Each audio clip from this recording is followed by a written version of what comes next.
Good morning. It is good to see you today. Some of you back from some Easter travel and that kind of thing. It's good to be together again today. Can you imagine what it must have been like for those first followers of Jesus on the Sunday after the resurrection? I mean, come on. I mean, the day of the resurrection, that's one thing. You talk about chaos, right? I mean, the whole empty tomb and Jesus is appearing to them and just the shock and the amazement and just the joy of that day. And you got to know it was tough for them to put their head on the pillow at that night and go to sleep in light of all that had taken place. But by the next Sunday, they've processed for like a week. And don't you know that when they kind of got together that next Sunday, don't you know they just kind of smiled at each other? I mean, it's just kind of like, yeah, it really happened. We're a week in. If we were dreaming, we would have woke up by now. 7 days, we would have woke up by now. It really did happen. He really rose from the dead. You understand that's supposed to be what it's like for us every week when we get together like this. That's what's supposed to be happening in our hearts every week when we gather. Yes, it really did happen. Well, it's the Sunday after Easter for us. I'm back in black. That sent some of you to a place, right? That's not all that good, but I'm back in black and we're back in Galatians, all right? So if you're familiar with that, I encourage you to grab your Bible today and go to a book in the Bible called Galatians. And the reason it's called Galatians is that it was first written to a group of people who lived in a place called Galatia. That's why it's called that. And so I'll give you a minute to head that direction. If you got a Bible that's actually paper or you follow along on your phone, it's going to be on the screen. I challenge you, if you haven't done it yet, get the app that you've been seeing promoted around here a whole lot. If you don't have it and you still got questions, talk to us about it. We'd love to help you download the app. You can follow along even while I'm, talking today. It's a place to be able to take notes. But Galatians is a place we keep coming back to, and we're learning grace changes everything. Grace changes everything. Suppose that I told you that my family felt like God was directing us overseas to move. Maybe I would say Myanmar. That we really feel like God's calling our family to go to Myanmar and to help with the shelter there. To help start, a church, maybe work alongside Spurgeon, who's the guy who heads all that. And we'd just love to see a church, start, and that God's been working on us about that for a long time. And we just really feel like God's calling us to do that. And let's say my family did it. And then after several years, we came back and to visit you. And to my amazement, you are believing something else. Now, for 16, almost 17 years, I taught you about Jesus. And I taught you about God's grace. But when I get back, I discover that you are believing something very different. I would appeal to you. I would appeal to you to say, what's going on? You know I taught you about Jesus, and you know I taught you about God's grace. This is not earned. And I would probably call you to remember. Don't you remember how much time we spent together? Don't you remember those moments that were just so much fun when we were following Jesus? Don't you remember those times that in this room we would just sing those praises about how great our God is? Don't you remember the baptisms that we celebrated? Don't you remember the new campuses that were started and the shelters that were started and the ministries that were started and the miracles that we experienced and how good all that was as we trusted Jesus? So much history that we have together. Some of you blessed my life so very much. What happened? What happened to you? I remember you following Jesus, but now, I want you to do the best you can to hang on to that feeling for a second as we start to read in Galatians chapter 4, verse 12. And Paul starts with a really, really strange statement. Verse 12, Galatians chapter 4, I plead with you, brothers and sisters, become like me. Now let's just hold it there for a second. We'll just hold that verse. I'm going to read that again. I plead with you, brothers and sisters, become like me. Anybody use that line this week? Did you look at anybody and plead with them? Hey, become like me. You read that line, it sounds crazy arrogant, doesn't it? I mean, when you read it, it's like that might be the most arrogant line that I've heard this week. Hey, become like me. But here's what I want you to get. Here's what's going on. Paul is talking to a church that was born as God worked through Paul to see it born. He's talking to people who he saw born again. Remember that's what we looked at last week, that whole conversation between Jesus and Nick. Remember that deal?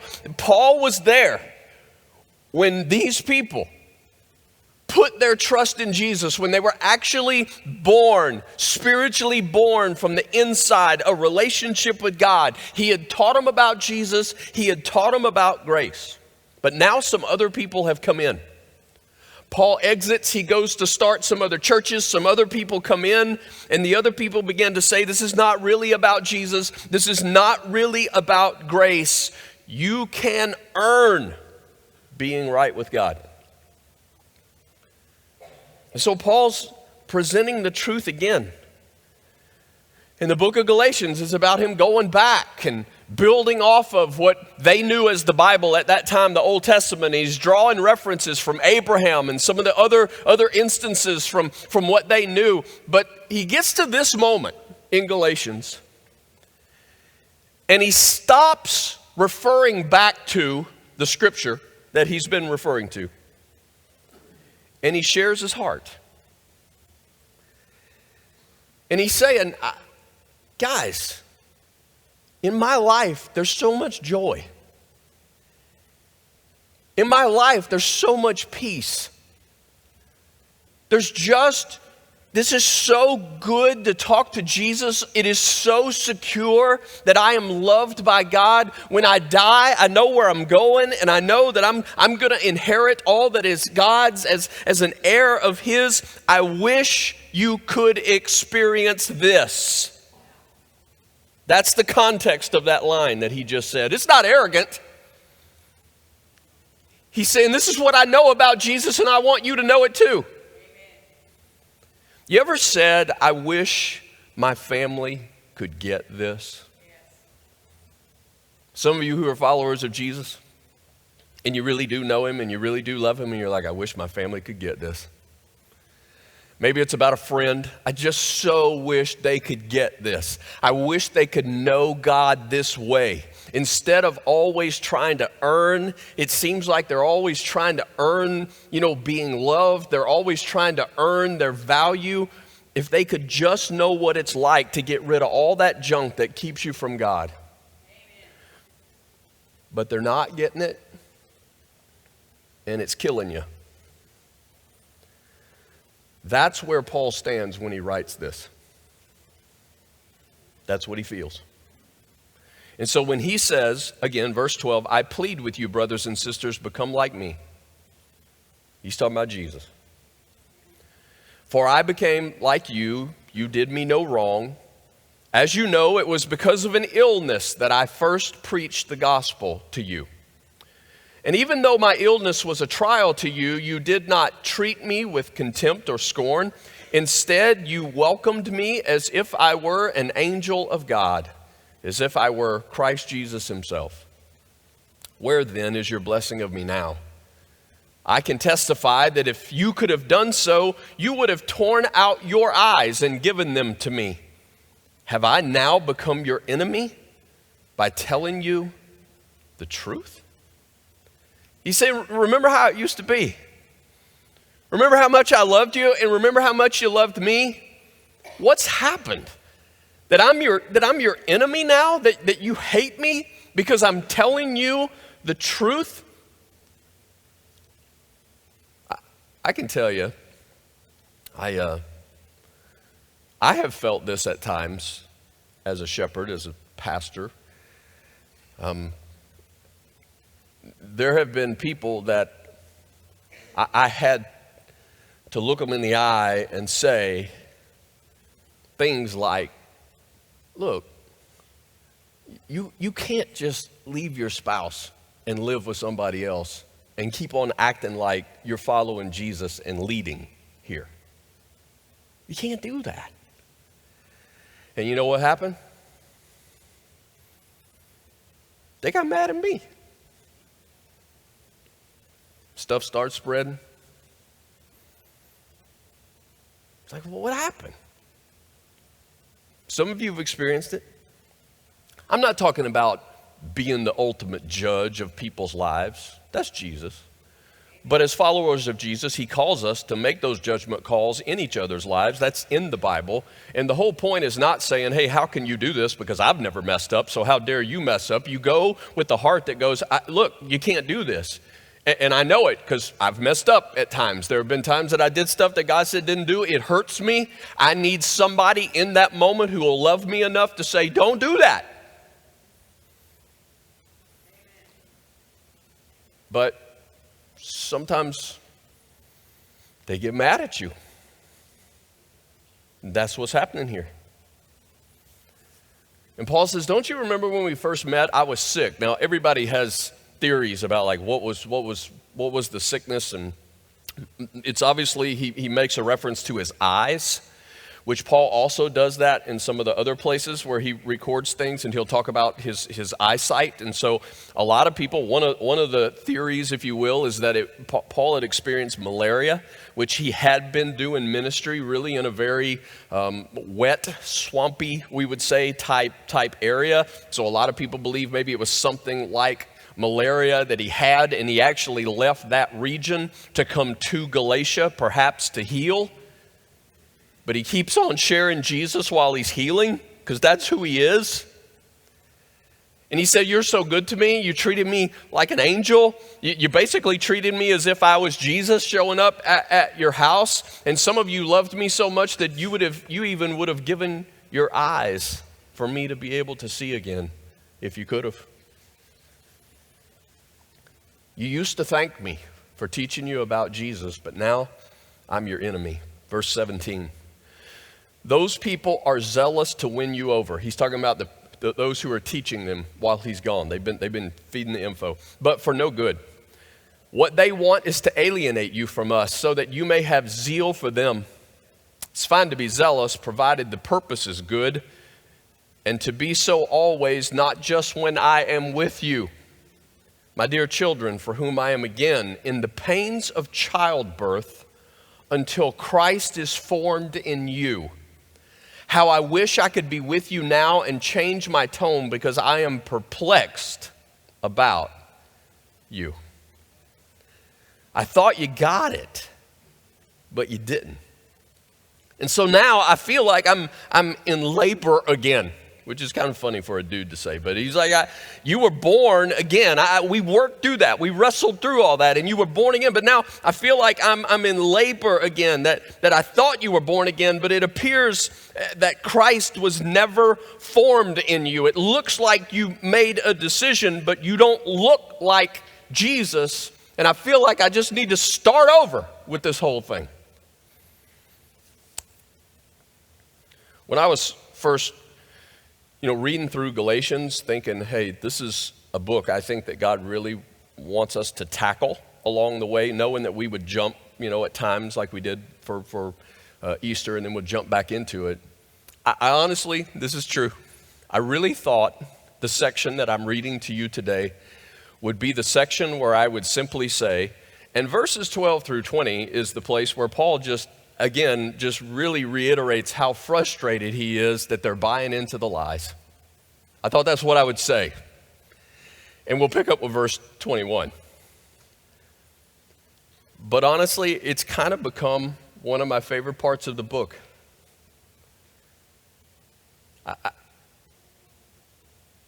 Because I get it in that here's a man sharing his heart with the people that he loves so very much, and what he's really getting at is why he does what he does. And I get that. This is why I do what I do.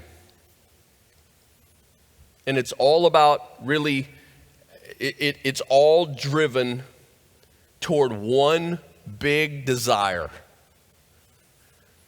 that in a way can be summed up with two words. Two words, everything. Everything that we do together, everything that I'm sharing with you, everything that we're fighting for, it's summed up in two words. In Matthew chapter 25 is where we find the two words in a story that Jesus tells. And in verse 21, he gives us the two words. His master replied, "Well done." Well done. The context of that story is somebody standing before Jesus. It's this picture that when you and I die, and we're standing before God. Now, I get it. I get that he is our loving Father. I get that. But I'm still fairly certain that when that moment comes and we are standing before the Almighty God, creator of heaven and earth, there is some aspect of that is going to be terrifying. In a good way. There's some awe to that. He's God, always has been, always will be. Speaking stuff into existence, everything about who he is. There's got to be some piece of that that's just terrifying. Even though we know him as of daddy, even though we are secure in the forgiveness and in the relationship that he's given us, he's God. And I'm telling you, in that moment when you're standing before him, there is going to be, I think, that thought that runs through your head that goes, whoa. It really all was about this moment. And the next two words that come out of his mouth. And when he actually says, if he says this about you, well done, you're going to be like, done. That's what the journey, that was it. Really, all the struggle, right? All the fight, everything. It's like, yes, done. That's what it's always been about. And I'm telling you today, I really believe with what Paul is sharing, that's what this is all about. And it's the stuff for me. I want to say and do the things that get you ready for that day. Amen. And I don't mean this in a weird way, but it is true regardless of what you think of me. Now, I still think more of me than I think of you because I'm like you. I'm working on it. I'm working on it, just like you are. But since we're going to stand before him one day, let's not lie in the moment. And let's say we're all struggling to get past where we think more of ourselves than we do other people. So you know what? A primary care for me is to hear those words when I stand before him one day. Well done. I want to hear that about me. To have my Creator look at me, whom he created. And so for my life, it's like, you know what? If I'm better off with less stuff now in order to hear those words then, I want that to be okay with me. Stuff like that is how you start to evaluate.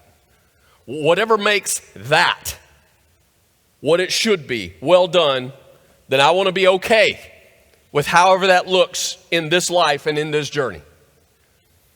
My second desire, though, is to hear that said about my family. I want to hear it said about my wife and my children and my church. And I really do want to be okay with those moments that I may not be liked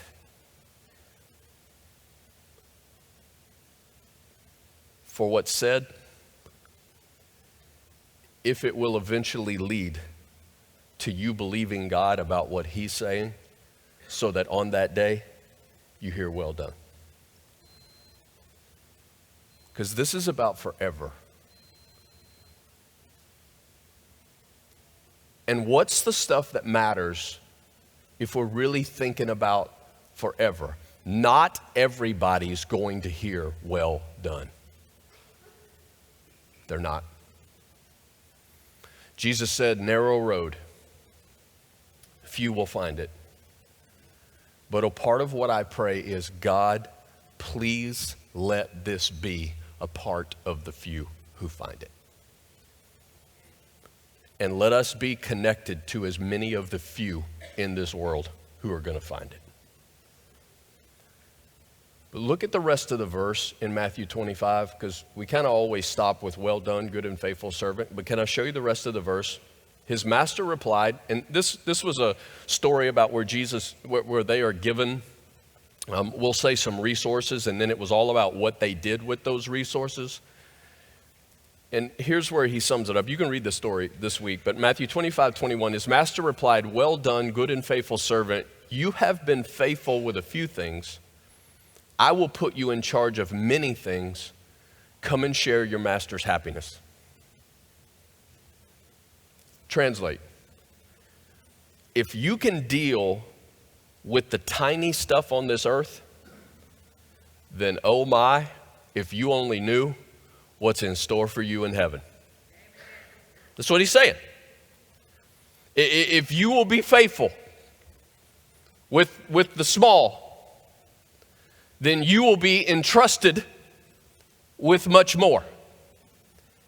When you're faithful with the little things, then he entrusts you with bigger things. Now, here's how this plays out for me. If I said, hey, my family's going to Myanmar, and you know what? Those kids in Myanmar are in incredible trouble right now. They are in a crisis moment that we need to act. We need a team who will go with my family for just a month. Go for a month, and I need you to act on behalf of these kids, literally in a life concerning situation. We're really talking about life and death here. You could lose yours if you go with us, but you could save theirs. Here's what I'm pretty sure of. I could probably find some people who go with me. Really. It's what I love about here. I really could find some people going with me. Some of them are like shaking their heads yes at me right now, because I knew it. They would go. But here's the concern in light of, and I thank God for that, and I pray that never changes And I'm not questioning except this way. My concern is that there might be some people who would do that. Yes, I would go for a month and I would put myself in a life-threatening situation in order that those children might be rescued. I would do that. But I'm not willing to walk across the street and tell my neighbor about Jesus. That's the stuff I stay awake about. I'm not willing to sit next to somebody and even simply ask their name that would lead to a conversation where, is there anything I could pray for you? I'm not going to go through my business and change what I know is some questionable issues of integrity, but if I change it, it's going to cost us income. And speaking of income, I'm certainly not willing to go to the radical side of generosity where something like 10% of my resources would I consider giving toward furthering the mission. Oh, and I'm not going to stop the porn either.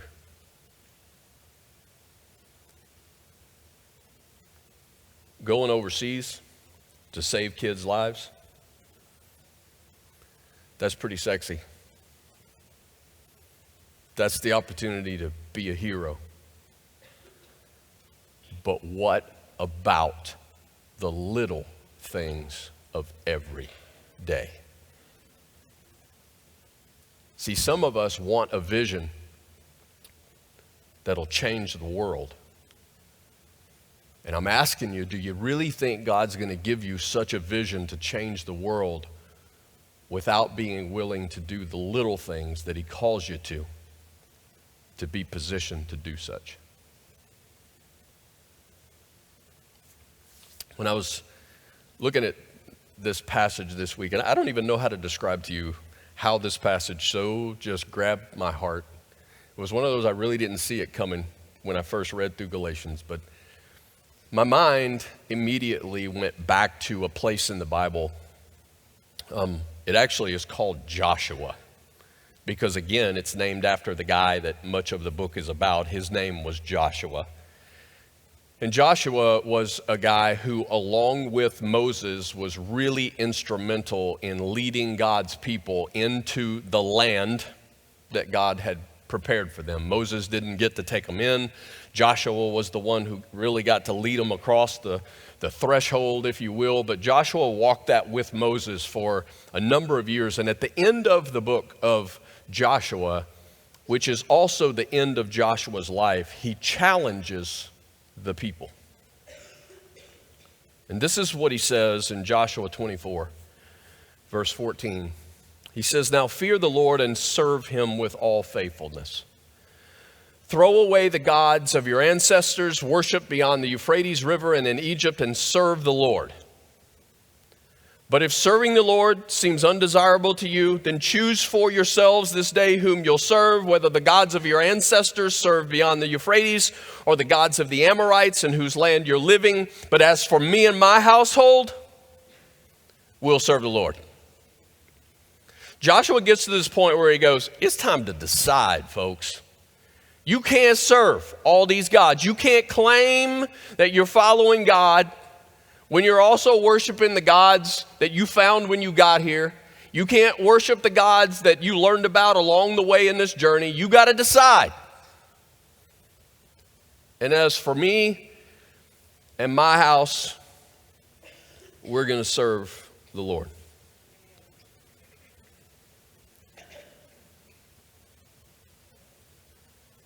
You skip to verse 29. It says, "After these things, Joshua, son of Nun, the son of the Lord, the servant of the Lord, died at an age of 110.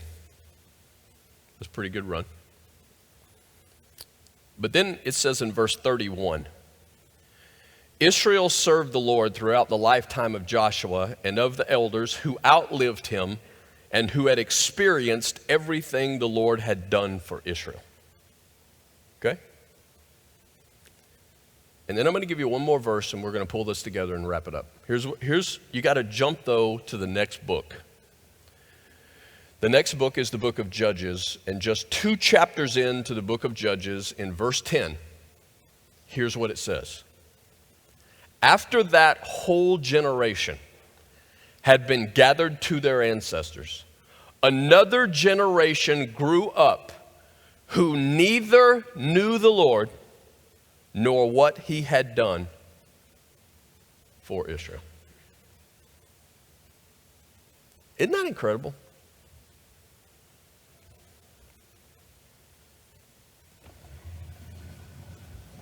Here's the picture I see.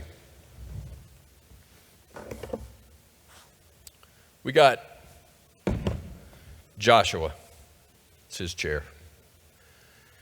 I mean, it clearly says he had the works of the Lord in his life. This guy's following God. He's listening to God. He's believing God. He's trusting him. I mean, even when it's incredibly difficult, even when everybody else is whining about what's going on, he had the works of God. And then you've got this group of people that we just read about who it says, they lived longer than he did. And they saw those same works of God. They saw them. And then you get just another third of a generation down the line. And what does it say they had? Nothing. They don't even know. And I'm saying, how does that happen? How does that happen? This is not 3 generations later. This is like a third of a generation later. From a guy who had the works of God to a people who says they saw the works of God to then those who didn't even know. And I'm saying apparently something happened right here where there were a people who saw the works of God, but it really doesn't appear that they had them, that they did them. Nothing was transferred. Maybe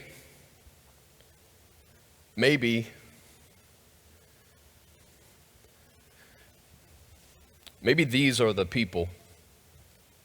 Maybe these were the parents. You know them. They never risk anything.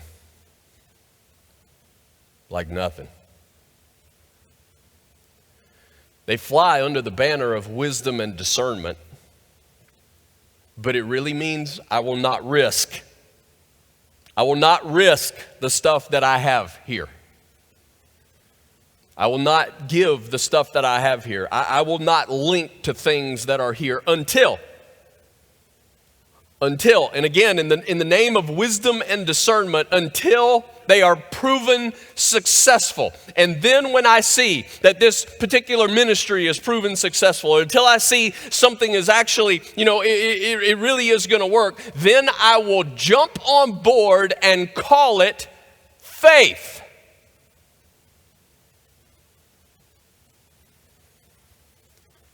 And I'm saying really, all that happened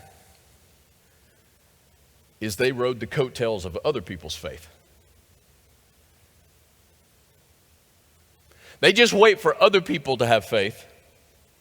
They let other people risk. They let other people trust. They let other people see if it's going to work, and then they jump on board and call it wisdom. I am grateful to you that I have and have always had a dad who sits in this chair. I do. He talks to God like a lot.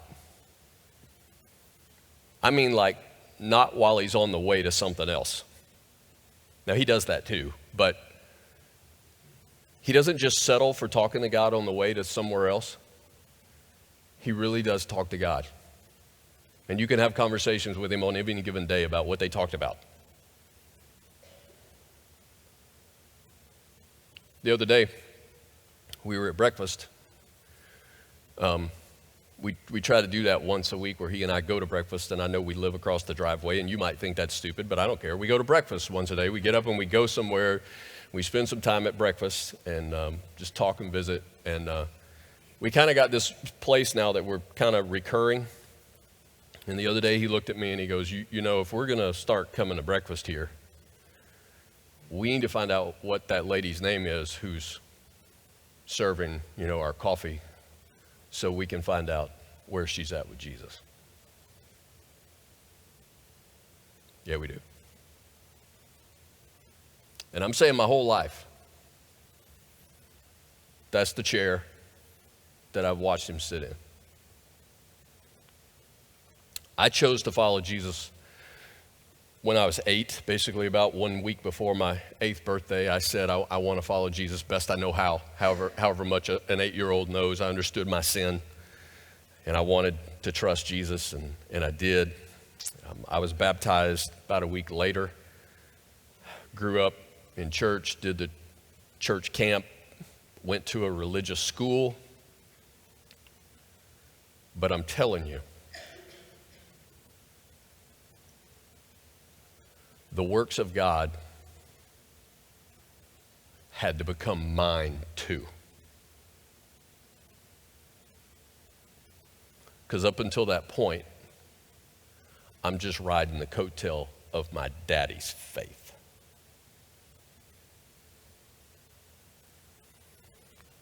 Now I find my heart going, man, I so want my kids to know this is real. I so want my kids to know this is real. I think a lot of the difference for me growing up, and my sister as well, is that we were often included in the process of faith.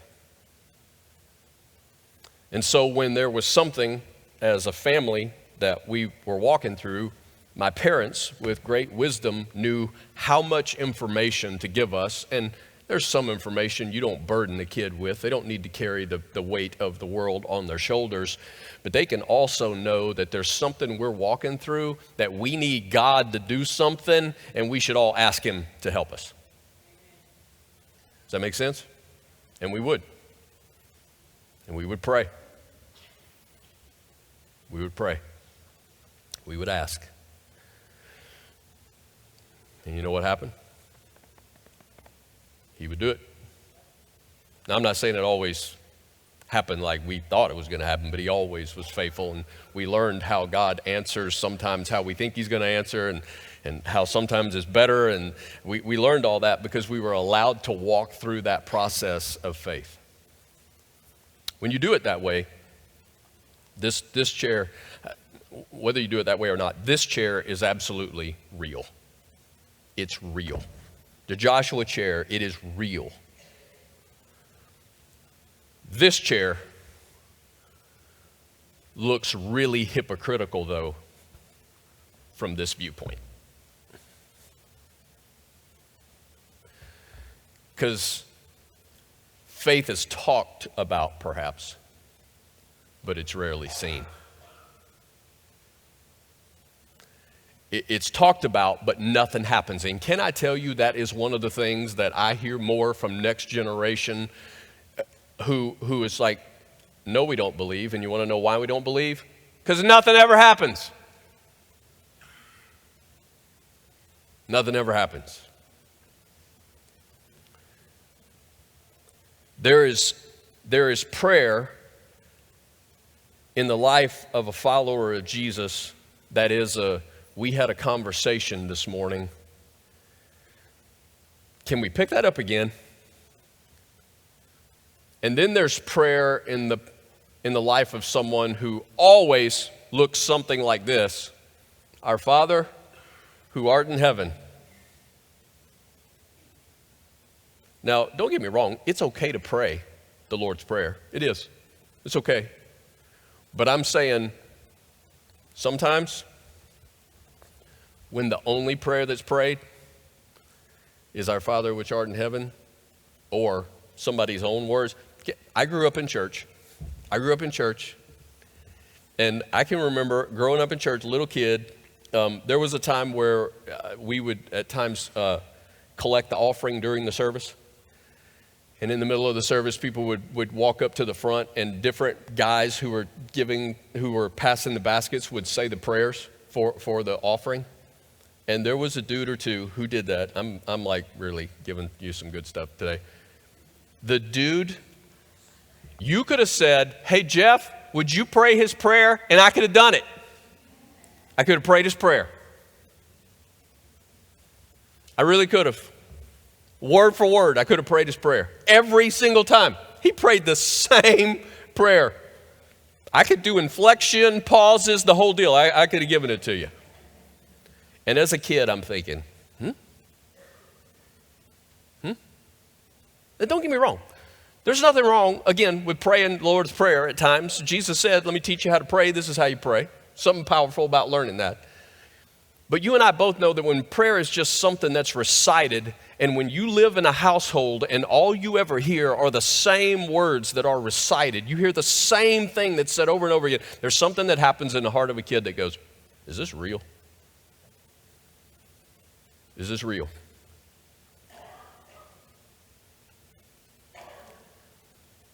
I can watch kids talk to their parents and tell what kind of relationship they have with their parents. Now, I don't mean that they don't ever, fight and, because that's what kids do. But even how they do that, you can tell how they love their parents.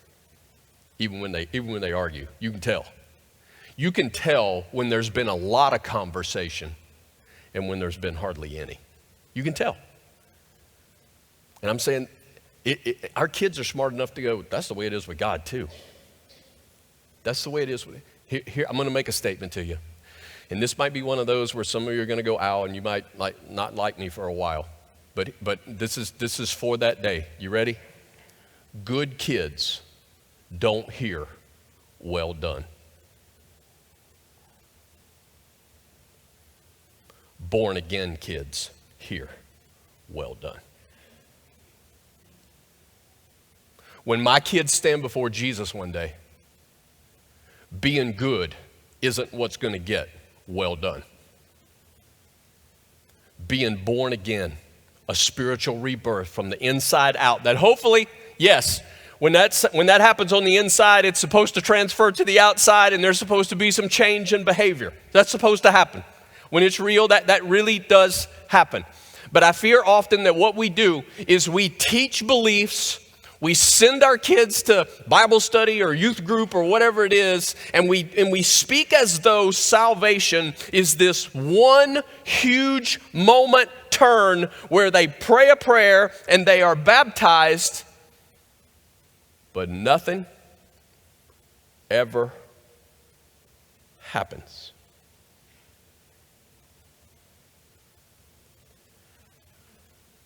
I would love to give you a big old fix-it today. But here's where I'm going to start or finish. Joshua made a decision. And some of you need to do the same. That it's time to change how I'm interacting with my kids in regards to our faith in who God is. It's time to change. I don't know what all that looks like for you in terms, for some of you it's a time deal, for some of you it's a priority deal. But to say, look, this needs to change in our household. Here's where you can start. Start talking to your kids about what you're praying about. Just start there. Start talking to your kids about what you're praying about, and then this is going to be wild. Let them pray with you. Let them pray with you. Now, come on. You know what? Don't you wish you could make your kid sit in this chair? You wish you could strap them in, tie them down. I want you to know the works of God, but you can't. You can't. They're not a robot. They really are loved by God. That means they really do have the chance to choose. Are they going to love Him? Are they going to follow Him? You can't make them sit in this chair.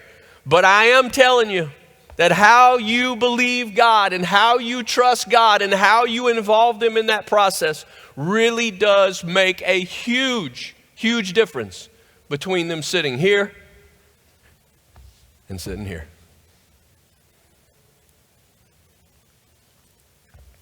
Looking back going, yeah, they made me go to church, and they sent me to Bible study, and they made me go to camp.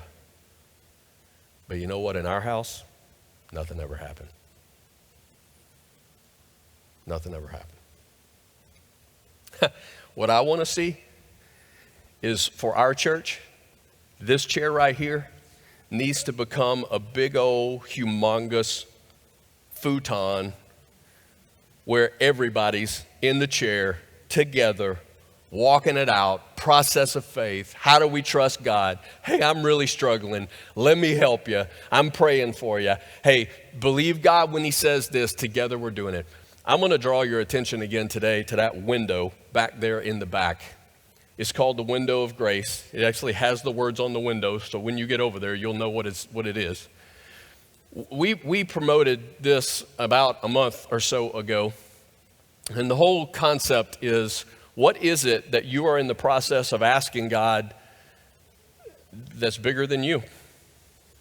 That if God doesn't do it, it ain't going to happen. What is it that's connected to the mission? What do you feel like God's calling you to? A step that He's calling you to take? And you understand it really can be. I'm supposed to walk across the street and talk to my neighbor that I've lived beside for 10 years, and I've never told him about Jesus. And I'm scared to death. And if He doesn't help me do it, it ain't going to happen. And the idea is to write that down. You're throwing your hat over the wall and go, I'm writing it down, and I'm going to post it on the board, and this is my prayer. God, will you help me to begin to be faithful in the little things that I know I've lived here 10 years, and I know I don't even really know much about them. It's time for us to be able to start, getting connected, invite them for dinner, help in the yard, whatever it is that you got to do to build a relationship. God, will you do it? And I'm saying, when you put that on the board, tell your kids you're putting it on the board and drag your kids into that process and start praying that you can actually connect to your neighbors and meet Jesus. Does that make sense? That's the little things. It's not little for your neighbor, by the way. Hey, we really want to go on a mission trip. We do. We understand that we're called to be a mission here, but we want to go on a mission trip, and we don't know how we're going to do that because we don't have enough resources to do that, but we really sense that God would have us do that together as a family. Maybe that's this year, maybe that's next year, maybe that's 5 years. All we know is, boom, God, would you allow us to experience that together and bring your kids in on praying? For that matter, hey, we really want to trust God when it comes to generosity. We really want to begin to give like we know His heart gives, but we can't do that. We can't do that. The way we're set up, we're either so much in debt or we're just so, it's like, bring them in. Bring your kids in. You don't have to tell them the whole world. You don't have to show them the whole balance sheet. But to say, here's our struggle and here's some changes we want to make, you might be surprised how they lead the way. Little things that's going to affect your kids. Some of you, it's your grandkids. Some of you, it's friendships. But bring them in. Bring them in. Here's what God's calling me to do. Bring them in. I want to challenge you again to take advantage of that window and put the things over there that you're praying that God would do. And then when He answers, we're going to transfer them to the other side. First one, as far as I know, that I prayed that got answered. I prayed that my sister would be well. She was well. So we moved it. I'm saying, what is it that God wants to do? What does he want to do? I wish you could become like me. That's what he said. I wish you could become like me. Oh, can we say that to our kids? I was reading something the other day. It was what not to do in front of your kids. Some people need that list. It was like too much, don't watch too much TV or iPad, that kind of thing. It was like, don't teach them how to tell little white lies, like we were late because, like, don't do that. Don't teach them how to keep secrets from your spouse, like, don't tell mom. In the name of trying to build trust, you teach them to, don't tell mom. It's like, don't do that. Don't talk about a friend or a relative or their teacher in front of them.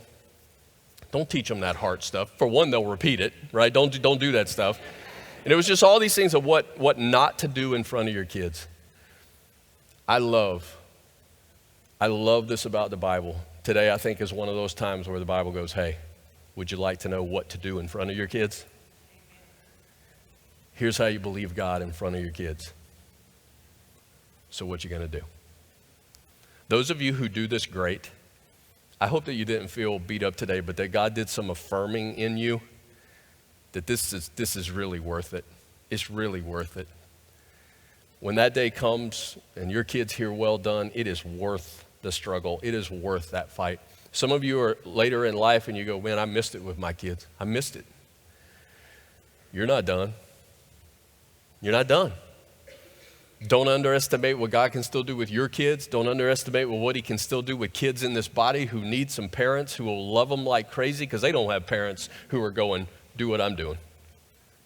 Don't underestimate that. There really is healing. There really is forgiveness. Believe God. Here's what's going to happen today as we close. We're just going to give you a little time to process and to work on what we just talked about. I want to invite some of you, if you don't have a plan for how to bring in your kids into that process, today you need to get on that plan. You really do. Spend the next 3, 4, 5 minutes. We're just going to have some music play, and it really is just a time for you to spend with God. It's some time right now for you to just pray, to just be with him. God, help me to believe you. What's this look like in our family? What's this look like for my grandkids? God, what's my part in this?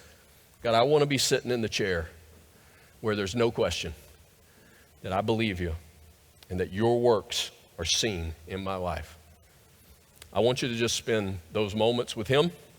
I encourage you to write something down. I encourage you to pray. When we're done, I'm going to close us, and then we're going to open up, honestly, that room just outside these doors to where if you need prayer today, I'd encourage you to come by. We'd be honored to pray with you today. If maybe today you're going, I want to know what it means to trust Jesus with my life, we would be honored to share that with you. There are going to be some people there who would be honored to do so. Let's just take some moments. Let's be with him. You ask him, God, what do you want to do in my life today? And then I'll close us here in a minute.